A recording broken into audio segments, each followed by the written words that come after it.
আসসালামু আলাইকুম, কেমন আছেন সবাই? আমি ভালো আছি আলহামদুলিল্লাহ। আমি আজকে আপনাদের সাথে শেয়ার করব আমি জাপানে সকালে ঘুম থেকে উঠে কি কি করি এবং কোথায় যাই তার বিস্তারিত। অলরেডি সব কিছু ডান। একটা অবশিষ্ট মোবাইল ছিল, ওটা চার্জ দিয়ে দিয়েছি। 4-5টা মোবাইল, ঠিক আছে। এটা লাগে না, ওটা হচ্ছে হিটার, আর এটা হচ্ছে fan, cooling air cooler like.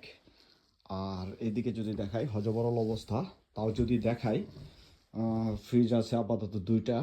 আর এদিক দিয়েই আছে, এটা হচ্ছে রান্নাঘরের হজবরল অবস্থা। আমি একাই থাকি আপাতত। এদিকে আছে রাইস কুকার, 2টা রাইস কুকার আছে, 2টা ওভেন আছে। এই যে ওভেন একটা, 2টা ওভেন। আর হচ্ছে টোস্টার। টোস্টারটা হচ্ছে আপনাদের যারা আমরা ওই পাউরুটিটাকে টোস্ট বানিয়ে খেতে পছন্দ করি, শক্ত শক্ত, এবং খুব ভাল লাগে টোস্টারটা। এই হচ্ছে চিত্র। এই হচ্ছে আমার এটার দরজা, দেখতে থাকুন।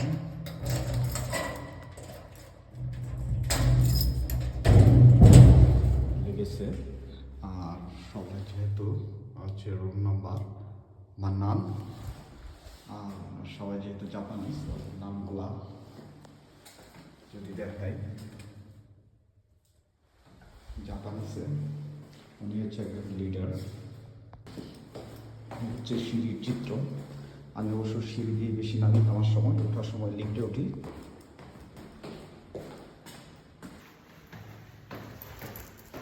বন্ধুরা, নিচে নেমে গেছি। নিচে আমার একটা ভাঙাচোরা আপাতত গাড়ি খুঁজতেছি। আমার ভাঙাচোরা একটা স্কুটার আছে, এই স্কুটারটা নিয়ে যাই। ইম্পর্টেন্ট ডকুমেন্ট আমার এই লকারটায় আসে। এই লকারটা চেক করতে হয় জাপানে প্রত্যেক দিন। বন্ধুরা, এখন আমি যাব আর কি, যাওয়ার জন্য রেডি হচ্ছি। এই হচ্ছে চিত্র। আমি হচ্ছে এখন যাব ইউনিভার্সিটিতে।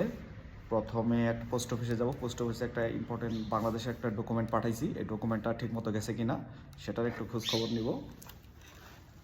নেওয়ার পর তারপরে গাড়িটাকে একটু সার্ভিসিং করতে দিব। এই 2 নম্বর কাজ। ভালো থাকুন, আল্লাহ হাফেজ।